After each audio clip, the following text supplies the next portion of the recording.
सो हम परीक्षित महाराज के बारे में बात कर रहे थे कल कि परीक्षित महाराज का जन्म हुआ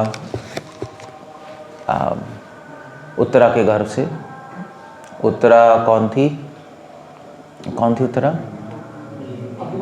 अभिमन्यु की wife. The point is Yudhishthira Maharaj, Arjun, Pandava Parikshit Maharaj के दादा हुए, नहीं in relationship, grandfather. So Parikshit Maharaj के बारे में बताने के बाद सुखदेव गोस्वामी यहाँ पर ये बता रहे हैं कि युधिष्ठिर महाराज, उस टाइम परीक्षित महाराज तो पैदा हुए, युधिष्ठिर महाराज ही इज ऑन द किंगडम, वो राज्य संभाल रहे हैं। और युधिष्ठिर महाराज के मन में आया कि ठीक है, इसी समय युधिष्ठिर महाराज स्वजनों से युद्ध करने के कारण किए गए पापों से मुक्ति पाने के लिए अश्वमेध यज्ञ करने पर विचार कर रहे थे। अब ये बहुत इंटरेस्टिंग है। यक्ष्यमानो अश्वमेधेन ज्ञाति द्रोह जिहासया। युधिष्ठिर महाराज अपने माइंड में सोच रहे थे कि इतना युद्ध हुआ कुरुक्षेत्र का, नहीं, और उसमें इतने सारे लोग मरे। उनको अपने माइंड में गिल्टी थी इस बात की, बहुत ग्लानि थी। श्रीमद् भागवतम में आता भी है कि युधिष्ठिर महाराज भीष्म पितामह से मिले, भीष्म पितामह ने उनको इंस्ट्रक्शन दी, है ना। फिर भी उनके माइंड में ग्लानि थी थोड़ी सी कि मैंने इतने सारे लोगों को मारा है, और अननेसेसरी, मतलब युधिष्ठिर महाराज को लग रहा था कि मैंने अपने पूजा लाभ प्रतिष्ठा, अपने राज्य के लिए इतने सारे लोगों को मार डाला। कुरुक्षेत्र में कितनी अक्षौनी सेना मरी है। और युधिष्ठिर महाराज को ये भी लग रहा था कि ठीक है, दुर्योधन और आदि कौरवों को तो मारना ही था, मगर उनके साथ कितने सारे इनोसेंट लोग भी मर गए जो उनकी साइड है, उनको तो कुछ लेना देना नहीं था, वो तो उनकी आर्मी में काम कर रहे हैं सिर्फ, and they died. So although Yudhishthira Maharaj को ऐसा सोचना नहीं चाहिए था, क्योंकि कृष्ण भगवान का ऑर्डर था। अर्जुन को कोई ग्लानि नहीं हो रही, भीम को कोई ग्लानि नहीं हो रही, युधिष्ठिर महाराज को हो रही है। इसका मतलब ये नहीं कि युधिष्ठिर महाराज गलत हैं, और युधिष्ठिर महाराज धर्मराज थे और वो दिखा रहे हैं कि हम्बलनेस क्या होती है, दीनता क्या होती है। युधिष्ठिर महाराज एक किंग ही नहीं थे, बहुत हम्बल थे। इसको कहते हैं राज ऋषि, बाय द वे। जो किंग और लीडर होता है उसको साइमल्टेनियसली राजा भी होना चाहिए और सेंट भी होना चाहिए। सॉक्रेट्स ने अपनी किताब में, उसने अपनी किताब में लिखा है कि king should be a philosopher king, same राज ऋषि नहीं जो हमारे यहाँ है। सो युधिष्ठिर महाराज, जैसे राम भी सिर्फ राजा ही नहीं थे, राम तो भगवान भी हैं, तो धर्म के रास्ते पे वो चल के न्याय कर रहे हैं। ऐसे युधिष्ठिर महाराज सिर्फ नीति से न्याय नहीं करते थे, धर्म से भी न्याय करते थे। सो युधिष्ठिर महाराज अपने माइंड में सोच रहे हैं, ठीक है, नीति के अकॉर्डिंग तो ठीक था कि इतने सारे लोगों को मार दिया, और of course I mean to say वो लोग एंटी भी थे हमारे, वो हमें ही मारना चाह रहे थे, दैट्स ओके, बट धर्म के हिसाब से शायद ठीक नहीं हुआ। ऑल्दो भगवान का ऑर्डर था धर्म संस्थापना अर्थाया संभव अभियुगे होगे, मगर बहुत सारे इनोसेंट लोग मरे, और जो लोग मरे उनकी वाइफ्स, उनकी पत्नियां, उनका क्या होगा? उनकी तो कोई गलती नहीं थी। उनके बच्चे, उनकी क्या गलती थी? वो बेचारे अनाथ हो गए, बहुत सारे कॉन्सिक्वेंसेस हो गए। तो वो अपने माइंड में सोच रहे हैं क्या किया जाए। पापों से मुक्ति पाने के लिए अश्वमेध यज्ञ करने पर विचार कर रहे थे। सो उनको एडवाइस किया गया, ठीक है, चलो आप अश्वमेध यज्ञ करो। अश्वमेध यज्ञ से अगर आपको कोई ग्लानि, वैसे तो युधिष्ठिर महाराज को कोई पाप तो लगना नहीं है क्योंकि भगवान का ऑर्डर है, बट अपने माइंड में सोच रहे हैं कि अगर पाप लग गया तो क्या होगा, तो क्या करेंगे। तो लोगों ने सजेस्ट किया आप अश्वमेध यज्ञ करो एज अ प्रायश्चित। सो ऑल्दो वैष्णवों को प्रायश्चित करने की कोई ज़रूरत नहीं होती, क्योंकि वैष्णव भगवान के ऑर्डर पे चल रहे होते हैं, है ना। जैसे श्रील प्रभुपाद कहते हैं कि भाई आप बॉर्डर पे जाओ और बॉर्डर पे आप लोगों को मार दो। आर्मी में एज अ सोल्जर आपको कोई पनिशमेंट नहीं है, बल्कि उल्टा, आप जितने लोगों को मारोगे उतने मेडल हैं। और अगर आप कपूरथला में आके मार दो 4-5 लोगों को, तो वो तो एक ही को मार दो आपको जेल है सीधा। क्यों? क्योंकि बॉर्डर पे ऑर्डर पे आपने किया है, और बॉर्डर ऑर्डर से तो नहीं आता, पता नहीं शायद ऑर्डर पे किया है, और कपूरथला में आपने अपने मन से उठा के मार दिया लोग। चाहे सोल्जर भी अगर कपूरथला में किसी को मार दे उसको जेल हो जाएगी, मैं ऑर्डर नहीं है यहाँ पे मारने का। सो इसीलिए युधिष्ठिर महाराज वैष्णव भगवान के ऑर्डर पे सब कुछ करते हैं, इसलिए उनको प्रायश्चित करने की कोई ज़रूरत नहीं होती, हम प्रायश्चित नहीं करते। मगर फिर भी अगर आप श्री वैष्णव संप्रदाय में जाओगे तो वहाँ पे वो कहते हैं प्रायश्चित हम करते हैं वैष्णव होकर। क्यों? क्योंकि वो कहते हैं कि भाई हम भगवान के ऑर्डर पे चल रहे हैं, मगर भगवान का एक ऑर्डर है धर्मशास्त्रों में कि प्रायश्चित करना चाहिए। What do you do with that? नहीं, भगवान के ऑर्डर है कुछ पाप हो जाए तो उसका प्रायश्चित होना चाहिए। मगर फिर भागवतम में लिखा है कि भक्त को कोई प्रायश्चित करने की जरूरत नहीं है। तो इसका हल क्या है? रूपा गोस्वामी ने हल निकाला। क्या हल? यह है कि भक्ति में अगर कुछ गलती हो जाए तो उसका प्रायश्चित क्या है? भक्ति। ठीक है, हम भी प्रायश्चित करते हैं, मगर हमारा प्रायश्चित क्या है? डिवोशन। अगर हमसे कुछ गलती हो जाए तो हम लोग क्या करते हैं? हमारा प्रायश्चित है वैष्णव सेवा। ठीक है, हमसे कुछ गलतियां हो गई, ठीक है, अब हम क्या सोचते हैं? ठीक है, चलो हमसे मिस्टेक्स हो गई, डिवोशन में कुछ हो गया, तो फिर क्या सजेस्ट करते हैं दूसरे वैष्णव? ठीक है, चलो आप वैष्णव सेवा करो, आप दूसरों की सेवा करो, कोई दीन सर्विस कर लो मंदिर में, तो उससे आपकी गलतियां नष्ट हो जाएंगी। So that's a whole idea there. मगर युधिष्ठिर महाराज अपने मन में सोच रहे क्या करें? उनको एडवाइस किया अश्वमेध यज्ञ करो। युधिष्ठिर महाराज मगर एक्सटर्नली ऐसा सोच रहे हैं, बाहर से ऐसा सोच रहे हैं कि मैंने इतने पाप कर दिए, उसके लिए अश्वमेध यज्ञ करना चाहिए। युधिष्ठिर महाराज तो वैष्णव है ना, तो इनको तो अगर प्रायश्चित करना भी है तो क्या करना था? क्या करना चाहिए था? क्या करना चाहिए? मंदिर जाके वैष्णव की सेवा करते जैसे मैंने बताया है, या कहीं, या अगर प्रायश्चित करना था तो पूरी इंडिया में, पूरे भारत में कुछ ना कुछ मंदिर बनवा देते, ब्राह्मणों की वैष्णव की सेवा करते हैं ना। यही है ना भक्ति का प्रायश्चित। क्या है? भक्ति है। मगर लोगों ने उन्होंने सोचा कि मैं अश्वमेध यज्ञ करता हूं। ऐसा क्यों सोचा? कोई बताएगा ऐसा क्यों सोच लिया उन्होंने?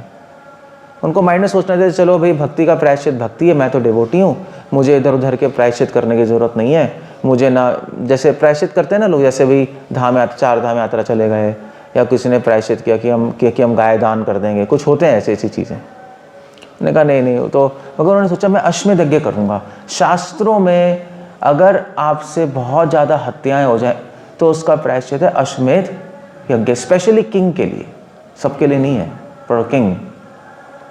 ये किंग से हत्याएं तो होती हैं नहीं, अपना जब राज्य एक्सपैंड करेगा तो लोग तो मरेंगे ही मरेंगे। तो अश्वमेध यज्ञ तो उन्होंने सोचा चलो भी ये करते हैं, धर्म शास्त्रों में लिखा है। बट एक्चुअली वो डिवोटी भी हैं तो उनको करने की ज़रूरत नहीं थी, बट फिर भी क्यों कर रहे हैं अश्वमेध यज्ञ? कौन बताएगा?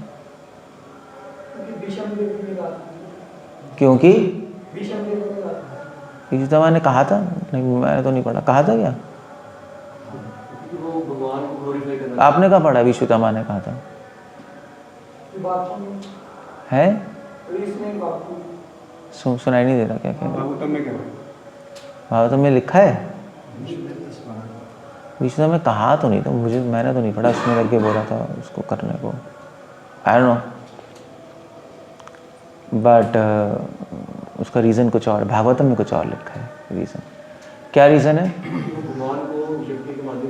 क्योंकि युधिष्ठिर महाराज ने सोचा चलो अगर मैं प्रायश्चित करता हूँ, और प्रायश्चित क्या है? भक्ति का वैष्णव सेवा, ठीक है, वैष्णव सेवा तो हो जाएगी, मगर वो प्रायश्चित केवल मेरे लिए होगा, है ना, मैं पापों से मुक्ति पाऊंगा। मगर प्रायश्चित भी डिवोटी ऐसा करता है कि भगवान की ग्लोरिफिकेशन हो, समझे? वो वैष्णव है। वैष्णव कभी भी, वैष्णव की पहचान क्या है? वैष्णव वो है जो अपने में इंटरेस्टेड नहीं होता, वो बस यही है, बस वैष्णव की डेफिनेशन। जो भगवान में इंटरेस्टेड है ना, यही वैष्णव है ना। जो अपने में इंटरेस्टेड है और भगवान में इंटरेस्टेड नहीं है, उसको तो हम नॉर्मल भोगी कहते हैं, नहीं, नास्तिक इंसान। और जो अपने में भी इंटरेस्टेड है और भगवान में भी इंटरेस्टेड है, उसको क्या बोलते हैं? उसको क्या बोलते हैं?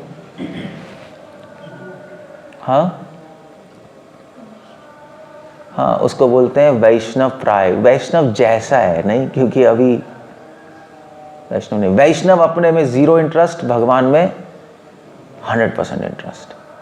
सो युधिष्ठिर महाराज ने कहा चलो प्रायश्चित करते हैं। प्रायश्चित मुझे युधिष्ठिर महाराज को करने की कोई ज़रूरत नहीं थी, भगवान के ऑर्डर पे लड़े हैं। युधिष्ठिर महाराज ने कहा हम कोई बहाना बनाते हैं भगवान को ग्लोरीफाई करने का। अब समाज में तो ऐसा नहीं कहेंगे ना, ठीक है भाई हम तो हम लोग यज्ञ कर रहे हैं, अश्वमेध यज्ञ और राजसूय यज्ञ कर रहे हैं, जिसमें कृष्ण को हम पहले अभिषेक करेंगे, नहीं। तो लोग कहेंगे ऐसा क्यों कर रहे हो भाई, कोई रीज़न तो होना चाहिए। अब लोगों को थोड़ी ना बोलेंगे रीज़न ये है क्योंकि मैं डिवोटी हूँ और मैं कृष्ण की प्रशंसा करना चाहता हूँ। ये रीज़न नहीं होता, क्योंकि वो किंग है, राजा है, और राजा में पब्लिक में बड़े सारे लोग हैं नहीं। जैसे मान लीजिए आपको, मान लीजिए मंदिर में फेस्टिवल करना है, कुछ नहीं, आपको लोगों को बुलाना है यहाँ पर, बड़े सारे लोगों को, तो क्या करोगे आप? तो आप पैम्पलेट छापो, हाँ भाई तो बहुत सारे लोग बड़ी मात्रा में कपूरथला के मंदिर में आ जाएं, ऐसा करोगे? क्योंकि हम लोग डिवोटी हैं, हम आपको बुला रहे हैं। क्योंकि पागल है, आपको कुछ बहाना ढूंढना पड़ेगा। हाँ भाई दिवाली है तो बहुत सारे लोग आ जाएं, या फॉर एग्जांपल और कौन से त्यौहार होते हैं? चलो जन्माष्टमी है, कुछ बहाना तो बोलना पड़ेगा कि लोगों के माइंड में क्लिक हो। अब ये थोड़ा ना बोल सकते हो कि हम डिवोटी हैं, आपको भक्ति करनी चाहिए इसलिए बहुत मात्रा में आ जाइए सब लोग। कहेंगे पागल है यार। सो ऐसे ही युधिष्ठिर महाराज को बहाना सोच रहे थे कि भगवान की प्रशंसा। और दूसरी बात ये थी, युधिष्ठिर महाराज को भगवान चाहते थे कि वो पूरे संसार के राजा बने, तभी दुर्योधन को मारवाया। युधिष्ठिर महाराज ये नहीं चाहते थे कि उनकी प्रशंसा हो राजा बन के, वो चाहते थे कृष्ण फेमस हो, वो चाहते थे पूरी दुनिया को पता लगे कि इस पूरे प्लॉट के पीछे कौन है, कृष्ण है, कृष्ण की कृपा से सब कुछ हो रहा है। इसलिए युधिष्ठिर महाराज ने सोचा कि मुझे राजसूय यज्ञ करना है। राजसूय यज्ञ समझते हो? मतलब राजसूय यज्ञ में जो किंग है उसका अभिषेक किया जाता है। सो वो दिखाना चाहते मैं किंग नहीं हूँ। कौन किंग है? किंग ऑफ किंग्स कौन है? कृष्णा। और राजसूय यज्ञ में उन्होंने कृष्ण भगवान का अभिषेक किया नहीं। और उस आई थिंक राजसूय यज्ञ में शिशुपाल ने गाली दी थी, किसने दिया था? राजसूय यज्ञ में हुआ था, गाली वाली वहीं पे दी थी। तो सो एनीवे, अब राजसूय यज्ञ करने के लिए सबसे बड़ी बात है कि आपको अश्वमेध यज्ञ करना पड़ेगा, क्योंकि राजसूय यज्ञ के लिए पैसे चाहिए बहुत। नहीं, आप राजसूय यज्ञ में सारे किंग्स को इनवाइट करोगे पूरे वर्ल्ड के, और डेमी गॉड्स, देवी देवता भी आते हैं, शिव जी, ब्रह्मा जी, सब लोग आते हैं। अब जब वो आएंगे तो उनकी खातिरदारी होगी, फिर उनका फंक्शन होगा, रहने का जगह होगी। अकेले तो आते नहीं है राजा लोग, नहीं, पूरी आर्मी लेके आते हैं अपने साथ। सो बहुत सारे अरेंजमेंट्स कर पूरे संसार के। अगर अभी दिल्ली में G20 नहीं हुआ था, पता है ना, इतने अरेंजमेंट्स हो गए दिल्ली में, पता नहीं पूरी दिल्ली को उन्होंने बदल डाला। और प्राइम मिनिस्टर्स तो पूरे दुनिया के अगर राजा आ जाए अपनी आर्मीज लेके तो क्या होगा। तो राजसूय यज्ञ के लिए पैसे चाहिए होते हैं। उसके लिए उन्होंने सोचा मैं अश्वमेध यज्ञ करूँगा। और अश्वमेध यज्ञ के 2 फायदे होते हैं। एक तो होता है आपको धन भी आता है, क्योंकि आप सारे कंट्रीज़ में जाते हो। अश्वमेध यज्ञ मतलब घोड़ा छोड़ते हैं और वो सारे राज्यों में जाता है, और सारे राजा जो हैं वो स्वीकार करते हैं कि हम युधिष्ठिर महाराज के अंडर हैं, और टैक्स देते हैं, तो उससे धन आता है। जो राजा स्वीकार नहीं करेगा मैं अंडर हूँ, वो लड़ाई करेगा, है ना, और फिर अगर लड़ाई करके जीत गया तो फिर उसको इंडिपेंडेंट कर देंगे, वरना उसको अंडर कर लेंगे। सो अश्वमेध यज्ञ करने से पता लगता है कि सब लोग युधिष्ठिर महाराज को एज अ किंग मानते हैं, क्योंकि अपने मन में सोच के थोड़े ना हम बैठ जाएंगे। कोई यहाँ पे मन में सोच के बैठ जाए मंदिर में कि प्रभु जी मैं कपूरथला का MLA हूँ। किसने कहा है भाई? मैं खुद सोच रहा हूँ। वो तो कुछ नहीं है ना, सब बहुमत होना चाहिए। तो अश्वमेध यज्ञ से एक ओपिनियन मिल जाती है, सबको पता लग जाता है हाँ ठीक है मान रहे हैं। सो युधिष्ठिर महाराज ने कहा अश्वमेध यज्ञ करेंगे, उससे पैसे भी आएंगे, और हम फिर राजसूय यज्ञ करेंगे, और कृष्ण को अभिषेक करेंगे। और मैं बताऊँगा कि मैं पूरे राज्य का, जो पूरे संसार का जो राज्य कर रहा हूँ, किसके बिहाफ पे कर रहा हूँ? भगवान कृष्ण के बिहाफ पे कर रहा हूँ। उनकी इच्छा ये थी। मगर अब कुछ बहाना ढूंढना अश्वमेध यज्ञ करने का नहीं, तो उन्होंने कहा अब फिर तब ये श्लोक आता है कि युधिष्ठिर महाराज स्वजनों के से युद्ध करने के कारण किए गए पापों से मुक्ति पाने के लिए अश्वमेध यज्ञ करने पर विचार कर रहे थे। इसकी कोई ज़रूरत नहीं थी, क्योंकि युधिष्ठिर महाराज कन्विंस होकर, इसके पहले भीष्म पितामह से मिले हैं युधिष्ठिर महाराज, नहीं इसके पहले ही चैप्टर्स में भीष्म पितामह ने पूरा कन्विंस कर दिया था, युधिष्ठिर तुम्हें चिंता करने की ज़रूरत नहीं है पापों की, ये तो भगवान का ऑर्डर है, काल डेस्टिनी है, तुमने अपना धर्म किया, पांडवों ने अपना धर्म किया, ठीक है, that's okay. Yudhishthir Maharaj convince है, कोई प्रॉब्लम नहीं है। सो इस तरह से ना डिवोटीज कुछ ना कुछ बहाना ढूंढते रहते हैं भगवान की प्रशंसा करने का, ये भक्ति है। भक्ति मतलब ये नहीं है कि आपको सेवा मिल गई तो आपने कर ली, भक्ति है कि आप सेवा ढूंढने का बहाना ढूंढ रहे हो, भक्ति इसको कहते हैं।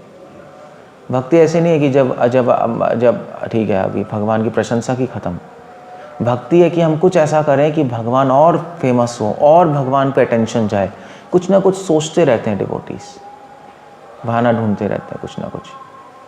ये सारे फेस्टिवल्स बहाना ही है, नहीं भगवान को ग्लोरीफाई करने की, यही है ना तो हम अकेले बैठ के भी कर लें, उसमें क्या फ़र्क पड़ रहा है। सो युधिष्ठिर महाराज ही is a very nice devotee, is thinking क्या करना चाहिए। इनफैक्ट ये मैं कल बता रहा था कि आपका ये जो आपका जटायु, और बता रहा था किसके बारे में, हनुमान जी के बारे में। जटायु, राम भगवान रावण सीता को किडनैप करके ले जा रहा था, जटायु ने देखा, जटायु फाइट करने चला गया है ना रावण से, और रावण ने फिर, जटायु को पता था मैं मर जाऊंगा, रावण से क्या कम्पीट करेगा, नहीं, रावण ने उसके पंख काट दिए, गिरा दिया।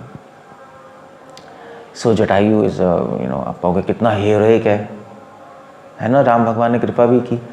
मगर मज़े की बात यह है कि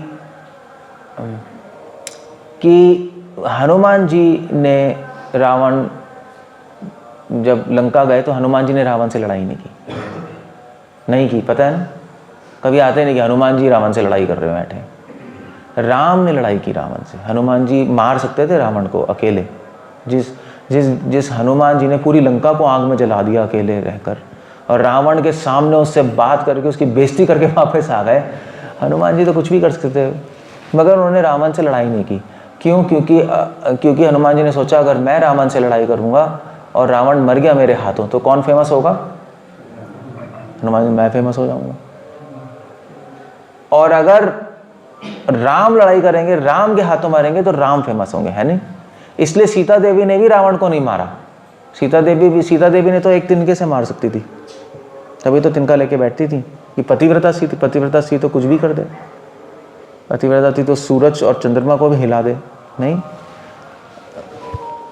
वो कहानी है ना, वो स्टोरी आपकी नल दमयंती की, सूर्य उदय होने से रोक दिया था उन्होंने, दमयंती जी ने। पतिव्रता स्त्री में बहुत पावर होती है, और रावण को पता था, मगर सीता देवी ने कहा मैं तुझे मारूंगी नहीं, क्योंकि मैं चाहती हूँ कौन मारेगा तुझे? राम मारेंगे, राम को ये अवसर, राम की प्रशंसा होगी, राम के गुणगान गाए जाएंगे कि राम ने दशानन को मार दिया। आप देखो अब हनुमान जी ने क्यों नहीं रावण से लड़ाई की? हनुमान जी कोई बहाना ढूंढ रहे थे कि राम फेमस हो, और उन्होंने सोचा चलो मैं लड़ाई नहीं करूँगा, ठीक है, दैट्स ओके, मैं नहीं करूँगा। जटायु इतने बड़े डिवोटी नहीं थे, जटायु खुद ही लड़ने बैठ गए। अगर मान लीजिए जटायु के हाथ से रावण मर जाता तो बहुत प्रॉब्लम हो जाती, नहीं तो जटायु को जिंदा करना पड़ता, दोबारा से जाग जा भैया मेरे हाथ से मर गया, क्योंकि फिर तो जटायु फेमस हुआ था हिस्ट्री में। That was not a good point, you know. अगर जटायु सीता माँ को बचा लेता रावण से तब भी प्रॉब्लम हो जाती, क्योंकि सीता माँ बच जाती, फिर रावण अपने घर चला आता और पूरी रामायण होती नहीं, और राम फेमस होते ही नहीं, तो वो भी बहुत बड़ी प्रॉब्लम थी। इसलिए भक्ति में ना थोड़ा दिमाग चाहिए होता है। कभी कभी आप कुछ बिना किए कुछ भगवान को फेमस कर देते हैं। जैसे फॉर एग्जांपल, जैसे भी आप दे दो, जैसे सीनियर डिवोटीज़ हैं, अब सीनियर डिवोटीज़ हैं जो जूनियर डिवोटीज़ हैं, सीनियर डिवोटीज़ सर्विस करते हैं, मगर हम लोग जूनियर डिवोटीज़ को एंगेज करते हैं सर्विस में, करते नहीं करते? क्यों करते हैं? हम भी कर सकते हैं, सब कर सकते हैं, उनको क्यों करते हैं? हम इसलिए करते हैं कि जिससे सबसे पहले तो उनको अवसर मिले भगवान की सेवा करने का, और हम इसलिए करते हैं कि भगवान ज़्यादा फेमस हो। नए नए लोग आते हैं, हम उनको सेवा का अवसर देते नहीं देते? तो उनके माइंड में भगवान आते हैं, भगवान की प्रशंसा आती है, भगवान के गुणगान गाते हैं। That's all. अगर हम सेवा करते रहेंगे तो बाकी लोग आएंगे, बैठ के चले जाएंगे, कौन से भगवान फेमस होंगे। क्लियर हो गया? सो हम लोग क्या कर रहे हैं? हम लोग बिना कुछ किए भगवान की सेवा कर रहे हैं। उल्टा है, जो नया डिवोटी है वो सब कुछ करके भगवान की सेवा कर रहा है, जो सीनियर डिवोटी है वो बिना कुछ किए भगवान की सेवा कर रहा है। लोग कहेंगे यार सीनियर डिवोटी तो बैठे रहते हैं, कुछ करते नहीं है, हमें बोलते रहते हैं। वेल, वो दिख रहा है ऐसा है, मगर ऐसा है नहीं। वो दोनों ही सेवा कर रहे हैं, एक करके सेवा कर रहा है, एक क्या, एक ना करके सेवा कर रहा है। वो तो सीनियर ने कहा भी ये कर देना, ये कर देना, ये कर देना। यार ये क्या हो गया, वो तो कुछ कर नहीं रहे। नहीं, हम बिना करे सेवा कर रहे हैं। तो इसलिए युधिष्ठिर महाराज वेरी इंटेलिजेंट। यज्ञ संकीर्तन प्रायोजंती सुमेधस। युधिष्ठिर महाराज ने कहा बहुत अच्छा मौका है भगवान को फेमस करने का। और युधिष्ठिर महाराज ने र्यूमर फैला दी। लोगों ने पूछा अश्वमेध क्यों कर रहे हो? युधिष्ठिर महाराज ने बोला मैं इसलिए कर रहा हूँ, भी मैंने इतने पाप कर दिए और उसका प्रायश्चित ही है। तो लोगों ने कहा चलो ठीक है यार, एज अ किंग इनको करना चाहिए। सब खुश थे। इंटरनल रीज़न कुछ और था। इसलिए इससे भी पता लगता है कि डिवोटी कभी दिखाता नहीं कि वो महान भक्त है।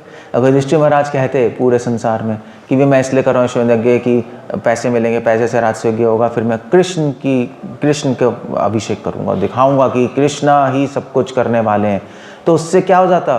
कौन फेमस होता? कृष्णा भी होते और कौन होता? युधिष्ठिर। लोग कहते वाह कितने बड़ा भक्त है। युधिष्ठिर महाराज ये नहीं चाहते थे। युधिष्ठिर महाराज हमेशा हर भक्त चाहता है कि उसको कोई भी भक्त, कोई उसको भक्त ना बोले। ये डिवोटी के माइंड में होता है। युधिष्ठिर महाराज ने कहा ये सही है, मैं बोलूँगा कि पापों से मुक्ति पाने के लिए मैं कर रहा हूँ, तो कोई प्रॉब्लम नहीं होगी, और राजस्व में कृष्ण को अभिषेक कर दूंगा, तो बस हो गया, काम खत्म हो गया। That's a very good strategy. इसलिए हमें भक्ति में भी ऐसे ही करना चाहिए। हमें भक्ति में इस तरह भक्ति करनी चाहिए कि भगवान फेमस हो और हम फेमस न, हम पे अटेंशन ना है, भगवान पे अटेंशन है। जैसे भी मंदिर में कई लोग आते हैं, मैं कहीं देव मंदिर गया था, तो वहाँ पे लोगों को ना गाने का बड़ा शौक होता है नहीं होता है? यहाँ पे भी होगा। कुछ लोगों को गाने का, कीर्तन करने का बड़ा शौक होता है। उनको कीर्तन करने की चांस नहीं दो तो गुस्सा हो जाते हैं। ऐसा होता है, हर जगह होता है। ऐसे माता जी इसमें भी होता है। हाँ भाई, उनका कीर्तन हो रहा हो, मैं गाऊंगी, वो एक दूसरे को नोच के, ऐसे ही होता है। यहाँ पर कोई गाने का शौक, घर चलेगा भी हर्ट होकर। सो ठीक है, अगर आपको कीर्तन करना आता है और आपको चांस नहीं दी जा रही, वैसे अगर आपको कीर्तन करना आता है तो आपको क्या सोचना चाहिए? बताओ, क्या सोचना चाहिए? क्या आपको चांस मिले या चांस ना मिले? जल्दी बताओ, हाँ या ना? क्या कह रहे हो? आपको सोचना चाहिए कि मुझे चांस ना मिले गाने का, माइंड में सोचना चाहिए। क्योंकि अगर आपको चांस मिलेगा, आप गाओगे, आपको करना आता है, और सब लोग आपकी प्रशंसा करेंगे। आपकी प्रशंसा होगी, कृष्ण की प्रशंसा नहीं होगी। That's a big thing. Congregation की बात कर रहा हूँ, ब्रह्मचारियों की बात नहीं कर रहा। ब्रह्मचारियों में तो गाना ही पड़ेगा हमें, क्योंकि ब्रह्मचारी नहीं गाएंगे तो फिर, अगर कोई भी गाने वाला नहीं होगा तो फिर तो गधे गाएंगे और मंदिर में आएगा कौन? वो कीर्तन ही करना नहीं आ रहा, लोग कहेंगे क्या हो रहा है भाई, ये मंदिर है क्या? सो ब्रह्मचारियों का सीन अलग है। वो तो, उनकी तो सर्विस है। नहीं, ब्रह्मचारी तो मंदिर संभाल रहे हैं, उनकी सेवा है, पूजा आरती कीर्तन, वो हमारी सर्विस है। कांग्रीगेशन की सर्विस नहीं है वो, गृहस्थों की सर्विस है। आए, जो सर्विस दी जाए वो करें। तो अपने मन से नहीं होना चाहिए अरे मैं जाऊंगा, मुझे कीर्तन आता है, मैं गाऊंगा। कई मंदिरों में ऐसा होता है कि प्रभु जी हमें तो हारमोनियम भी आता है, गाना भी आता है, तो हमें चांस दीजिए, हम गाएंगे। ये लो, खुद ही आगे आने की कोशिश कर रहे हो। अगर कोई आपसे कहे तब गाना चाहिए, और अगर कहे भी तब भी आपको बोलना चाहिए नहीं प्रभु जी, आप दूसरों को अवसर दीजिए। सही है नहीं सही? क्या कहते हो आप? ठीक लग रहा है नहीं लग रहा है? या नहीं मुझे गाना आता है, मुझे चांस नहीं मिला, ये गधे को गाने को दे दिया, इसको तो कोई राग सुर नहीं आते, देखो मुझे, देखो मैं गा के दिखाऊंगा। सो हमेशा कोशिश करनी चाहिए कि हमारी ऐसा कुछ ना करें कि हमारी प्रशंसा हो जाए। हमेशा कोशिश ऐसी होनी चाहिए। हमेशा हो नहीं सकता ऐसा, क्योंकि कभी कभी कुछ पोजीशंस में आप होते हो जहाँ पे आपको सेवा संभालनी पड़ती है, आपकी प्रशंसा होती है। ऐसे ब्रह्मचारियों को कीर्तन करना ही पड़ेगा, अब इस गोकुल को करना ही पड़ेगा, सर्विस है और कीर्तन भी अच्छा है, आवाज़ भी अच्छी है, तो प्रशंसा तो होगी ही होगी। तो बट वो सर्विस है, वो ऑर्डर है, टेम्पल नहीं तो ठीक है करना है, बट आपके लिए नहीं है, कॉन्ग्रीगेशन के लिए। सो युधिष्ठिर महाराज के कैरेक्टर से हम बहुत कुछ सीखते हैं। युधिष्ठिर महाराज चाहते थे भगवान फेमस हो, मगर इस तरह हो फेमस कि मैं फेमस ना हूँ। और भगवान क्या चाहते हैं? भगवान चाहते हैं युधिष्ठिर महाराज फेमस हो और इस तरह फेमस हो कि मैं फेमस ना हूँ। भगवान का उल्टा है, क्योंकि भगवान नहीं सोच रहे थे कि राजयोग्य में मेरा अभिषेक करो, वो तो युधिष्ठिर महाराज का प्लान था। भगवान तो पीछे पीछे से काम करते नहीं करते, पीछे पीछे से करते हैं और पता नहीं होने देते कि कृष्णा ही काम कर रहे हैं, नहीं पता होने देते। भगवान इस तरह है। सो हमें ऐसे, जैसे भगवान है अच्छे, ऐसे हम उनके सेवक बनने चाहिए अच्छे।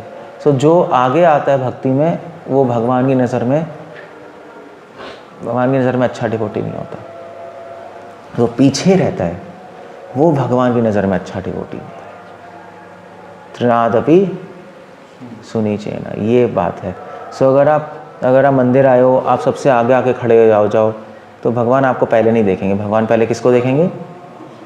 सबसे जो पीछे खड़े हैं। आप सोचोगे अरे आगे आके मैं यहाँ घुस जाऊँ अंदर, यहाँ भी घुस जाऊँ अंदर, तो बस भगवान देख लेंगे। ऐसे मंदिर में नहीं होता, आगे भाग जाते हैं, नहीं भागते नहीं है रेलिंग के पास। भगवान उसको नहीं देखते, भगवान पीछे देखते हैं, पीछे खड़े होने वालों को देखते हैं। असली में भी पीछे जो खड़े हैं और मन से भी जो पीछे ही खड़े होते हैं, उन्हीं को देखते हैं। आगे बैठने वालों को भगवान देखते नहीं, उनको अच्छे नहीं लगता। सो युधिष्ठिर महाराज इस तरह अपने माइंड में सोच रहे हैं, लेकिन उन्हें कुछ धन प्राप्त करने की चिंता सवार थी, क्योंकि लगान तथा जुर्माने, ये तो सब एक ही बात है। Anyway, this is about Yudhishthira Maharaj. कुछ पूछना है, कुछ कहना है तो पूछ सकते हो। 6 बजने वाले। कोई क्वेश्चन है? अच्छा, बारिश ही हो। Any questions? As a king and as a devotee बनना बहुत मुश्किल है, नहीं? क्योंकि एज अ किंग तो प्रशंसा आती है, नहीं? राजा को कौन प्रशंसा नहीं करेगा? राजा की तो पूरी प्रजा प्रशंसा करता है, और उस पोजीशन में वैष्णव बनना बहुत मुश्किल है।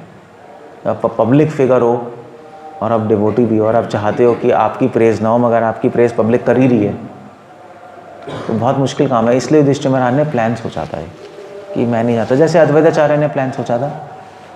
अद्वैताचार्य को लोग बहुत प्रेस करते थे, और अद्वैताचार्य को कहते थे कि आप तो निमाय के टीचर हो, चैतन्य महाप्रभु के। आचार्य ने कहा मैं नहीं सुनना चाहता, मैं उनको गुरु हूँ, मैं सुनना था वो मेरे गुरु हैं। तो उन्होंने क्या प्लान किया था? वो मायावाद की प्रीचिंग करना शुरू कर दिया था उन्होंने।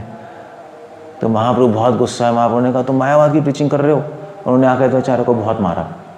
तो अद्वैताचार्य बहुत खुश होकर डांस करने लगे कि आज प्रूव हो गया कि मैं गुरु नहीं हूँ। कौन गुरु है? निमाय मेरा गुरु है, क्योंकि अपने गुरु को कौन मारता है? सो ये प्रूव हो गया कि चैतन्य महाप्रभु भगवान है और मैं उनका दास हूँ। Was very happy. सो इस तरह से हम डिवोटी के एक्शंस होते हैं। ओके, कुछ पूछना है, कुछ कहना है? Otherwise we end up there. मन से पीछे ऐसे ही, या आपको कीर्तन करना आता है तो आप कीर्तन मत करो, बस। वह डिवोटी जैसा करते नहीं। जैसे कि जो कीर्तन करना आता है तो आप बोलो प्रभु जी आप कीर्तन कर लीजिए, तो कहते हैं प्रभु जी नहीं मुझे आप दूसरों से कीर्तन, आप दूसरों को अवसर दीजिए कीर्तन देने का, मुझे तो कुछ नहीं आता, बट फिर भी आप कहेंगे तो कर लूँगा। वो लाइन अब आगे बैठ जाएंगे। सो वो मन से पीछे नहीं है, वो आपको नहीं करना तो नहीं करना। बस प्रभु जी मैं नहीं, आप इनको दीजिए कीर्तन करने को। तब भगवान को बड़ा अच्छा लगेगा कि रैली में ये अपने मन से आगे नहीं बढ़ना चाहते। नहीं, दैट्स वेरी नाइस। अगर आपके पीछे सारे डिवोटीज पढ़ ही जाएं, नहीं प्रभु जी आप ही कीजिए आप ही कीजिए, तब ठीक है, ओके। आपका वैष्णवों की आज्ञा है तो मैं करने को तैयार हूँ, बट वो बात है कि बहुत बार बोलने के बाद ऐसे मन से पीछे हो जाता है, और कुछ नहीं, मन से पीछे ही रहना चाहिए। That's all. सेवा लेने के लिए हमें आतुर होना चाहिए, मगर सेवा देने के लिए ज़्यादा आतुर होना चाहिए। और जो सेवा कर रहे हैं हम उसकी सेवा करेंगे, वो ज़्यादा बेटर है ना। हम सेवकों के सेवा करें, that's the whole point there. तब कृष्ण इज़ वेरी हैप्पी। तो अगर आप कीर्तन करना आता है तो आप बोलो आप कीजिए, हम आपको सपोर्ट करेंगे। बहुत अच्छा है, that's a very nice thing. नहीं तो आपने क्या किया, आपने भगवान के सेवक की सेवा कर दी। तो उसको कीर्तन इतना अच्छा नहीं आता, मगर कीर्तन करेगा, आपने सपोर्ट कर दिया, कीर्तन को अच्छा बना दिया। ऐसा भी होता है, तो बहुत अच्छा हो गया। बस ठीक है। So that's it. आज संडे प्रोग्राम होगा ना आप लोगों का? ठीक है, फिर शाम को मिलेंगे। हरे कृष्णा। श्रील प्रभुपाद की जय।